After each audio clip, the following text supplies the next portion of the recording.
ஈரோட்டில் விஜய் பொதுக்கூட்டம் நடத்த அனுமதி கோரப்பட்ட இடத்திற்கு காவல்துறை அனுமதி மறுத்ததாக தகவல் வெளியாகியுள்ளது. அண்மை செய்தியினை பார்த்து வருகிறோம்.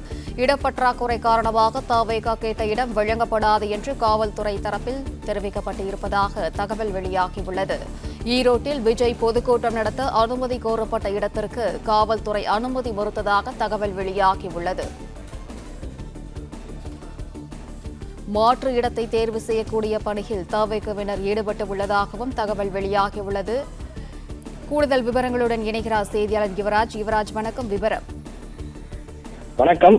தமிழக வெற்றி கழகம் சார்பில் வருகின்ற டிசம்பர் மாதம் 16ஆம் தேதி ஈரோட்டில் பொதுக்கூட்டம் நடத்துவதற்காக தமிழக வெற்றி கழகம் சார்பில் நேற்று திட்டமிடப்பட்டிருந்து ஆட்சியரை சந்தித்து இன்று தமிழக வெற்றி கழகத்தினுடைய நிர்வாகிகள் செங்கோட்டையன் மற்றும் கட்சியினுடைய மாவட்ட செயலாளர் உள்ளிட்டோர் இந்த கடிதம் கொடுத்திருந்தனர்.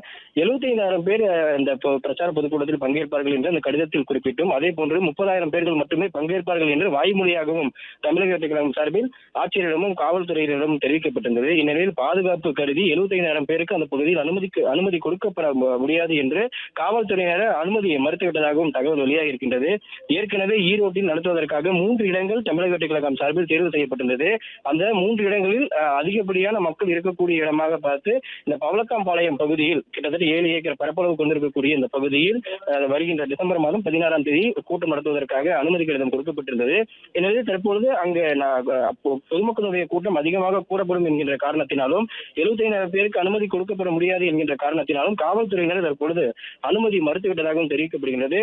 இந்த இப்படி இருக்கக்கூடிய சூழ்நிலையில் தொடர்ந்து அந்த பகுதியிலேயே நடத்துவதற்காக, அதாவது பவளக்காம்பாளையம் பகுதியிலேயே இந்த பிரச்சார கூட்டத்தை நடத்துவதற்காகவும் முன்னேற்பாடுகள் குறித்தும் பாதுகாப்பு வசதிகள் குறித்தும் தொடர்ந்து தமிழக வெற்றி கழகத்தினர் தொடர்ந்து காவல்துறையினருடன் பேச்சுவார்த்தை நடைபெற்று வருவதாகவும், அப்படி இருக்கக்கூடிய ஒரு சூழ்நிலையில் ஏற்கனவே தேர்வு செய்யப்பட்டிருக்கக்கூடிய இந்த 3 இடங்களில் மாற்று இடங்கள் ஏதேனும் நடத்துவதற்கான அந்த சூழ்நிலைகள் ஏதுவாக இருக்கிறதா என்பது குறித்தும் தொடர்ந்து காவல்துறையினரிடம் தமிழக வெற்றி கழகத்தினர் பேச்சுவார்த்தையில் ஈடுபட்டு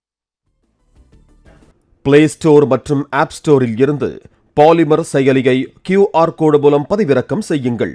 செய்திகளை உடனுக்குடன் பெறுங்கள்.